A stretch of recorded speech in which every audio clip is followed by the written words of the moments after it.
If you have ever been on a road trip, then you know that sometimes you have to change your course in order to get to your destination. So maybe it's an unexpected pit stop you have to take, or a detour around some bad traffic, or whatever the case may be. You make these course corrections so that you can navigate around new or changing circumstances. And believe it or not, the same is true of your retirement. That is why Jacksonville's retirement coach, Adam Wolf, is here with us today to explain. He's the president of Wolf Retirement Navigation and one of the area's leading financial advisors. And Adam, I know that makes perfect sense, but I also feel like I keep hearing people saying, stay the course when they're talking about retirement. So which is it? Are you ready? Do you need to be able to change the course, or should you stay the course? I love taking road trips, you know, going up and down the road, especially with my 4-year-old. That's always fun. But, you know, road trips can be good and can be bad. But staying the course, being told to stay the course, can be devastating if you do not have a plan in place to meet and go down that road to meet your needs in retirement.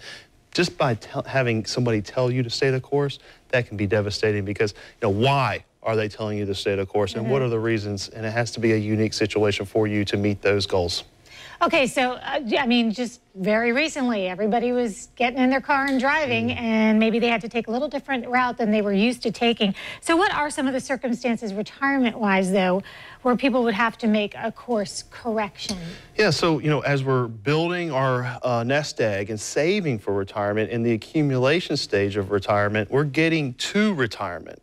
Changing the course is when we start to spend the money in retirement. So moving more from an accumulation phase to preserving, reasonably growing, and then distributing that money. That's a course correction. Also, you know, having life events pop up, you know, whether it's a loss of a job, we have to correct our courses, and also potentially a divorce or a loss of a spouse. Those are the times we need to change corrections. Make corrections. So going from one course to the next, like let's, for example, just say like working phase to retirement phase, what do you need to know going into that? What do you need to do?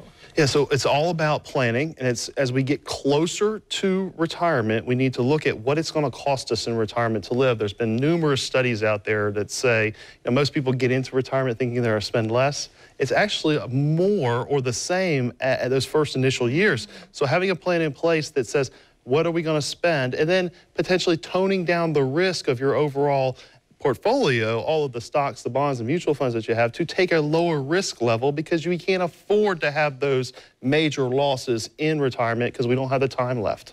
Well, you know, these things all make sense, perfect sense, but there might be some hidden things or things we don't think of. What are some things that we really, course correction needs that we might have that we're not thinking of? I mean, divorce, those kinds of things are just kind of blatant. But what are some other things we have to really be on the lookout for? The lookout for is, one of the larger ones is taxes, federal taxes going up. I mean, even your real estate property taxes going up. Everything from a tax perspective goes up over time. Now, there's a lot of talk in Washington right now about lowering taxes, but based on the way our federal deficit looks, our federal debt, and how much money we have to shell out as a country, the only way it makes sense from a math perspective is to raise taxes, not only on the individuals who are still working, but retirees who are living off fixed income sometimes and watching their dollars. Well, changing course is obviously a necessary part of life and retirement. So if you're about to change course and make the transition into retirement, be sure you're educated on all of your options. And we have a complimentary retirement readiness review for you, but slots are limited on this, so you need to call now and within the next 30 minutes. Here's the number, 904-232-8760. That's 232-8760 to see if you qualify for a complimentary retirement readiness review. And again, this offer good just for the next 30 minutes. Also, you can learn more about how to plan for your retirement by visiting wolfretirement.com. And Adam has 2 office locations for your convenience. One is in Jacksonville. He's got one in Clay County too. So although there are times in life where you want to stay the course, you also have to be ready for that course to change direction. And Adam is going to make sure that you can do that. And he's back next Monday with more For Your Money. And thanks, Adam. Thank you.